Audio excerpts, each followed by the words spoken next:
Почитувани слушатели, ви посакувам Божи благослов. Денес ќе зборуваме на тема покаяние.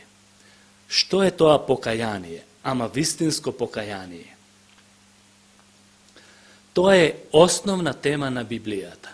И во Стариот Завет, и во Новиот Завет, Бог секогаш го повикуваше својот народ на покаяние, да се врати кај Бог. Тоа е единствениот начин преку кој човекот може да се врати при Бог. Зборот покаяние во Стариот Завет е употребен преку 45 пати. Еврејскиот збор нахам, преведен со покаяние, имплицира потполно жалење за своите гревови и вистинско кајање пред Бог заради истите. А пак стариот хеленистички збор метаноија е сроден со еврејскиот збор и тоа е свртување од еден во друг правец, односно од себе и својата себична волја кон Бог и Божјата волја.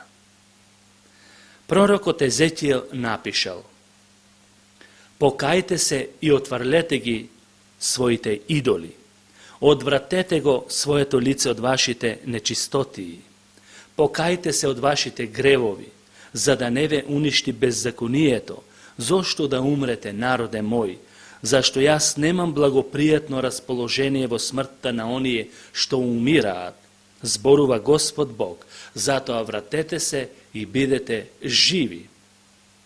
Пораката исто така на Јован Крстителот и на Исус Христос е идентична со онаа на пророкот Езекиел, кога Исус рече: покајте се, зашто се приближи небесното царство. Но ние имаме во денешно време погрешни сваќања во врска со самото покаяние. Еве неколку. Покаяние не е кога некој е убеден само историски дека сите настани што се запишани во Библијата се вистински. Затоа имаме пример од цар Ирод. Иако тој се плашел од проповедите на Јован Крстителот, сепак не се покајал. Останал за секојаш во своите гревови. Понатаму, покаяние не е само некаков сентиментален израз на жалење или пак некакво побожно осудување за своите погрешки. Исав, синот на Исак, иако сакаше да го наследи благословот од својот татко, сепак беше отврлен, бидејќи не најде место за покаяние, иако го беше молел дури и со солзи. Например, Јуда предавникот, откако го предаде својот учител Исус и откако согледа дека направи неправда, се покаја, но неговото покаяние не вредеше ништо пред Бог, така што од депресивна жал во себе си беше принуден да си го одземе драгоцениот живот и да заврши трагично. Народот исто така, откако ги виде настаните што се случија на крстот, се удираше во своите гради и жалеше за сторената неправда кон Исус, но таквото покаяние не донесе плод пред Бог. А исто така, покаяние не е реформа, односно, некоја мала поправка на собствените грешки. Некој може да направи огромен пресврт во својот живот, така што промените да му бидат уочливи и во јавноста. Но тоа не значи дека таквиот пресврт е плод на вистинско покаяние. Тоа може да биде животниот процес на менување и созревање на човековиот живот. Покаяние не е затоа што некој ќе ги врши побожно своите обреди во својата локална црква. Тоа често пати луѓето го прават за помирување на својата совест. Фарисеите тоа го правеа на најоригинален начин. Тие, иако имаа обредни богослужби во синагогата, сепак Исус не им ги признаваше, бидејќи нивниот живот не се усогласуваше со Божите стандарди. Нивните молитви беа неискрени, нивните обреди беа безвредни, а како резултат на тоа животот им беше јалов и бесплоден. Кои се плодовите од вистинско покаяние? Плодовите се покажуваат од моментот на своето вистинско жалење за сопствените гревови. Жалењето за Бог, пишува апостол Павле, предизвикува неопходно кајање за спасение, а светската мака доведува до смрт, кога човекот постојано бара она што е светско. Псалмистот напишал: јас ќе го кажам своето беззаконие, ќе тагувам заради својот грев. Значи, покаяние е внатрешна тага пред Бог заради сторените гревови. Исто така, покаяние е признавање на својата неправда пред Бог. Реков: ќе ги исповедам своите престапи пред Господ. Многу е важно да се забележи дека престапите или гревовите се исповедуваат само пред Господ, а не пред човек или пред некој си светец. Мудриот Соломон напишал: кој ги крие престапите свој нема да напредува, а кој ги исповедува и ги напушта, тој ќе добие милост од Господ.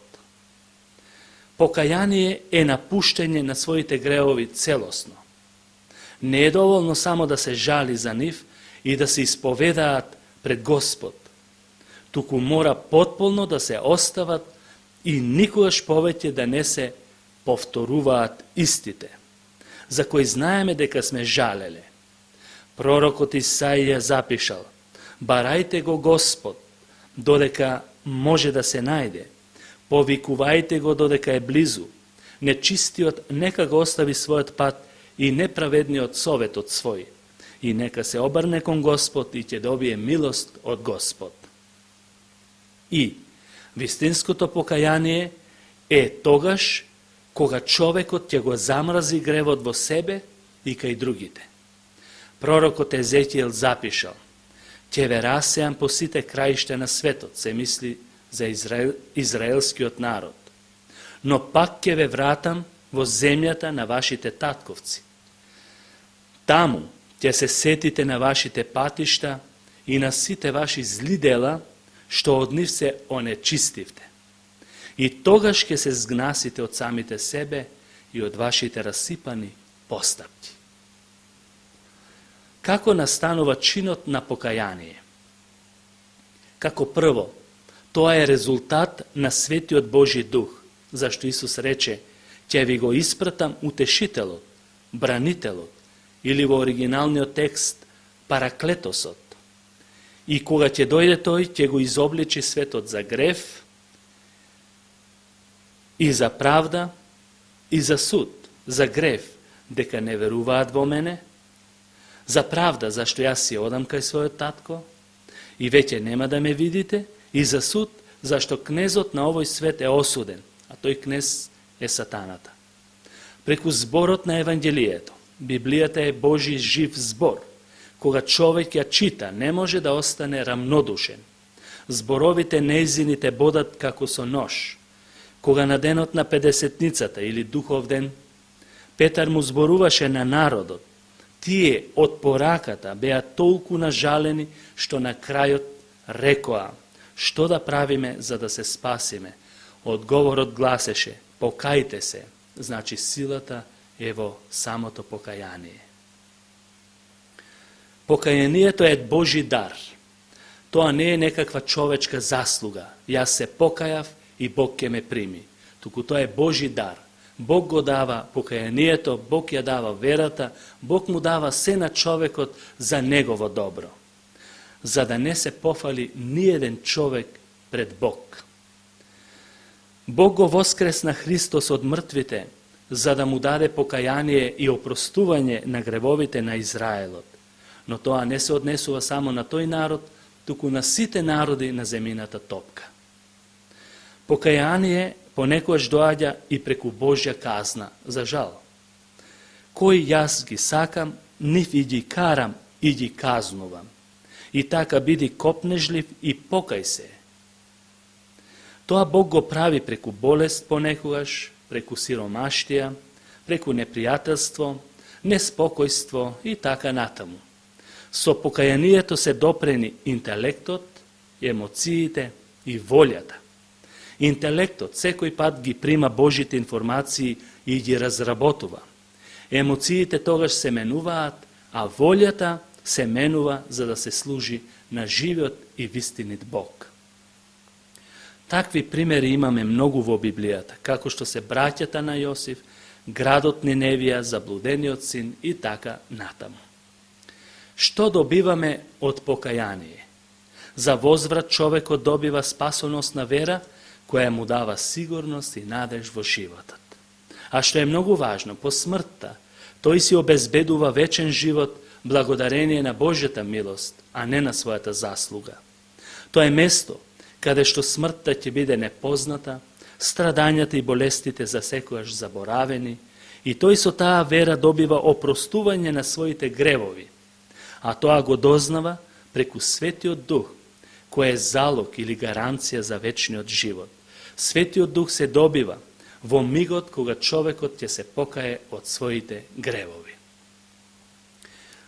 Кога еден грешник се кае, Библијата открива дека сите ангели на небото се радуваат со таквиот човек кој добил спасение.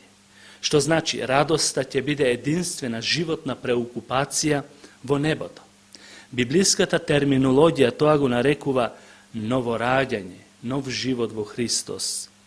Овој нов живот можеш уште денес да го добиеш. Но пред да го добиеш, покај се. Амин.